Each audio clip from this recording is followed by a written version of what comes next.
जय हिंद दोस्तों, आप देख रहे हैं सरकारी एग्जाम वर्ल्ड। अगर चैनल पर पहली बार हैं तो चैनल को सब्सक्राइब करें। दोस्तों, आज के इस वीडियो में हम हिंदी समास को बड़े ही आसान तरीके से ट्रिक के माध्यम से पढ़ेंगे। वीडियो के अंत में समास का एक छोटा सा टेस्ट भी लिया जाएगा। भरोसा रखें दोस्तों, अगर आपने वीडियो पूरा अंत तक देख लिया तो आप समास जीवन भर कभी नहीं भूलेंगे। आइए दोस्तों, वीडियो को शुरू करते हैं। ध्यान दीजिएगा। समास समास का शाब्दिक अर्थ संक्षिप्तीकरण होता है। संक्षिप्तीकरण का मतलब छोटा करना। संक्षिप्तीकरण का मतलब छोटा करना। दो या दो से अधिक शब्दों को मिलाकर एक संक्षिप्त पद यानी छोटा पद बनाने के नियम को समास कहते हैं। जैसे देखिए दोस्तों, रक्त का दान, यहाँ दो से अधिक शब्द हैं और इनको मिलाकर एक छोटा पद बनाया गया, रक्तदान। यही आपका समास कहलाता है। युद्ध के लिए भूमि, दो से अधिक शब्द हैं लेकिन इनको मिलाकर एक छोटा पद बनाया गया, युद्ध भूमि। कमल के समान नयन, दो से अधिक शब्द हैं, मिलाकर एक संक्षिप्त पद बनाया गया, कमल नयन। तो दो या दो से अधिक शब्दों को मिलाकर एक संक्षिप्त पद यानी शब्द बनाने के नियम को समास कहते हैं। अब जानेंगे दोस्तों पूर्व पद, उत्तर पद। देखिए, समास में कम से कम दो पद जरूर होते हैं। पद का मतलब शब्द। जैसे चंद्रमुख, यहाँ दो पद हैं, चंद्रमुख। नील गगन, नील और गगन। पंचवटी, पंच और वटी। जो पद पहले होगा दोस्तों उसको पूर्व पद कहेंगे और जो पद बाद में रहता है उसको उत्तर पद कहते हैं। तो जैसे चंद्रमुख, इसमें पहले पद कौन सा है? चंद्र। तो चंद्र आपका पूर्व पद, मुख कहलाएगा उत्तर पद। नील गगन, पहले नील है तो नील आपका पूर्व पद, गगन उत्तर पद। पंचवटी, पंच पहले है तो पंच आपका पूर्व पद हो गया, वटी आपका उत्तर पद। अब देखिए समास विग्रह। समस्त पद को अलग अलग करने की प्रक्रिया समास विग्रह कहलाता है। यानी समास के नियम से बने जो पद होते हैं उनको अलग अलग करना, पहले की तरह करना समास विग्रह कहलाता है। जैसे देखिए रसोई घर, यह समास के नियम से बना पद है, समासिक पद है। इसको हम अलग अलग करेंगे तो हो जाएगा रसोई के लिए घर। यही हो गया दोस्तों समास विग्रह। महात्मा समास के नियम से बना पद है। हम जब इसको कल अलग अलग करेंगे तो हो जाएगा महान है जो आत्मा। तो यही आपका हुआ समास विग्रह। अब दोस्तों समास के भेद देखते हैं। समास के 6 भेद होते हैं। अव्ययी भाव समास, द्विगु समास, द्वंद्व समास, कर्मधारय समास, बहुब्रीहि समास, तत्पुरुष समास। अब हम एक एक करके इन्हें समझते हैं। अव्ययी भाव समास। दोस्तों, अव्ययी भाव समास का पहला ट्रिक है कि पूर्व पद उपसर्ग और उत्तर पद प्रधान होता है।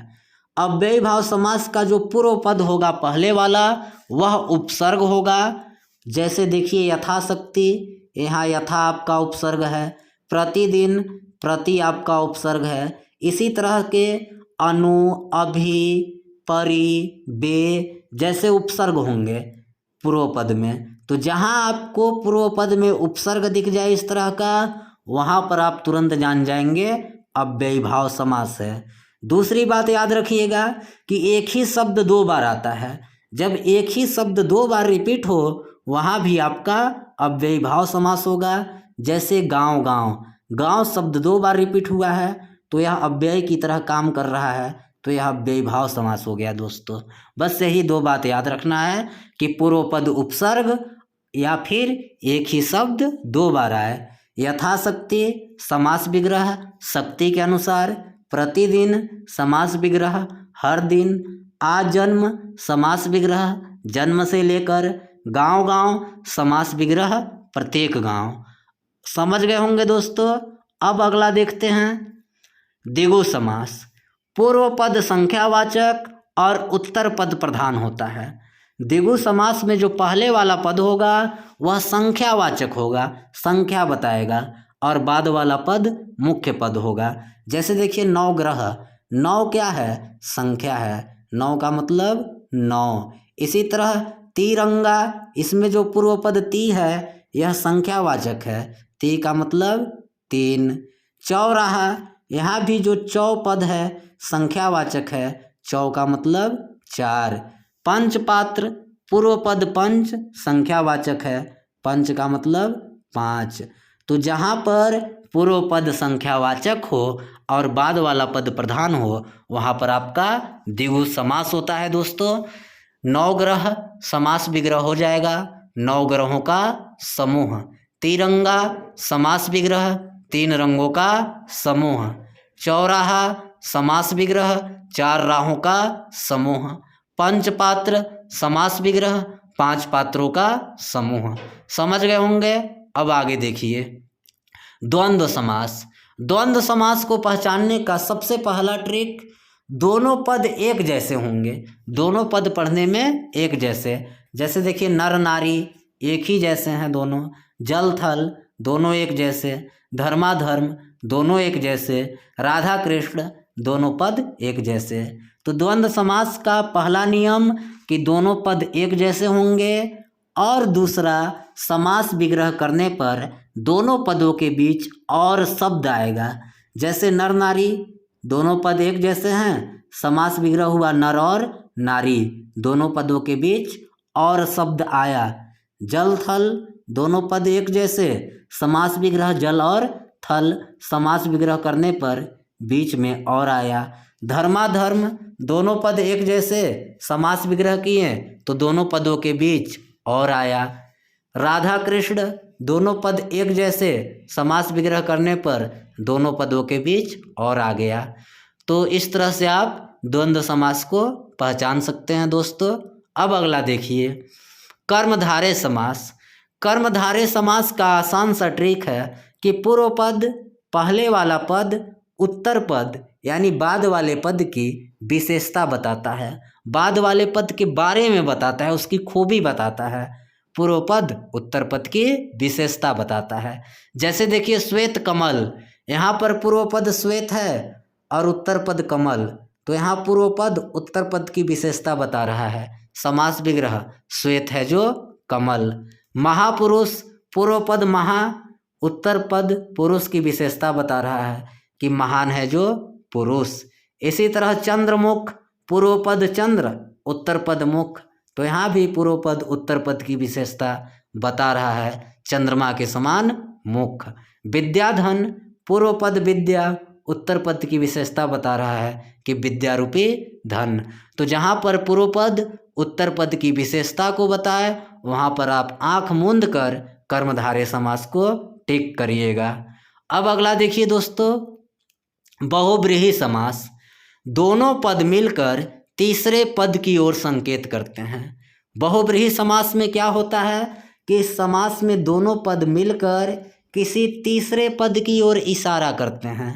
जैसे देखिए लंबोदर, समास विग्रह करेंगे तो लंबा है जिसका उदर, किसका उदर लंबा है दोस्तों? गणेश जी का। तो यहाँ भी देखे आपने ना कि लंबोदर दोनों पद मिलकर तीसरे पद गणेश की ओर संकेत किए। नीलकंठ, नीला है जिसका कंठ, दोनों पद मिलकर शिव की तरफ इशारा कर रहे हैं।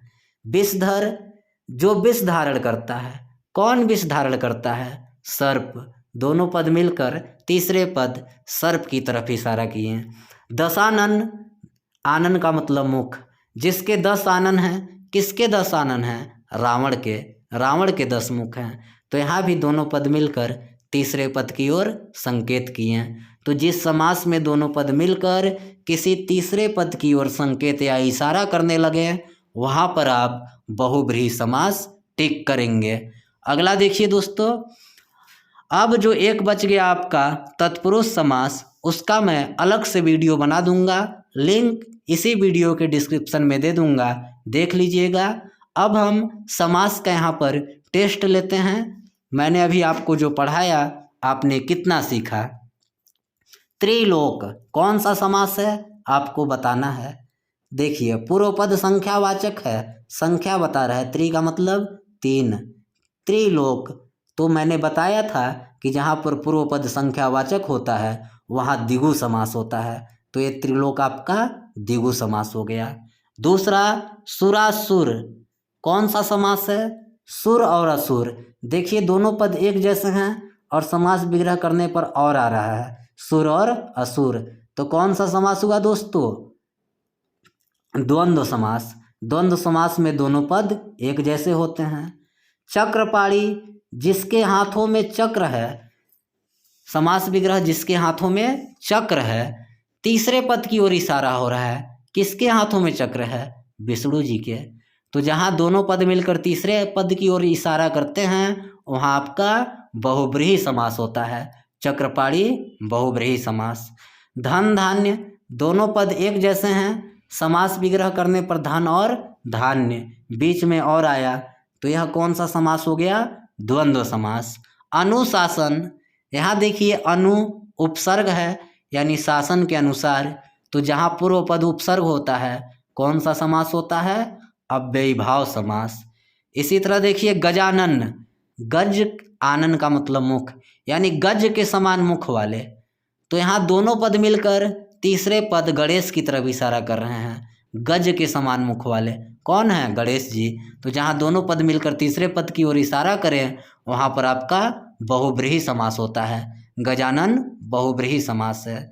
नवरत्न, नौ पूर्व पद संख्यावाचक है, नौ रत्नों का समूह, तो जहाँ पूर्व पद संख्यावाचक वहाँ द्विगु समास, इसमें आपका द्विगु समास है। हाथों हाथ, एक ही शब्द 2 बार आया है, हाथ हाथ, तो जहाँ एक ही शब्द 2 बार आए वहाँ आपका अव्ययीभाव समास होता है। अगर दोस्तों वीडियो अच्छा लगा होगा, समझ में आया होगा, तो हमारे इस चैनल को सब्सक्राइब कीजिएगा। आपके सब्सक्राइब से हमारा मोटिवेशन 7वें आसमान पे पहुंच जाता है। धन्यवाद।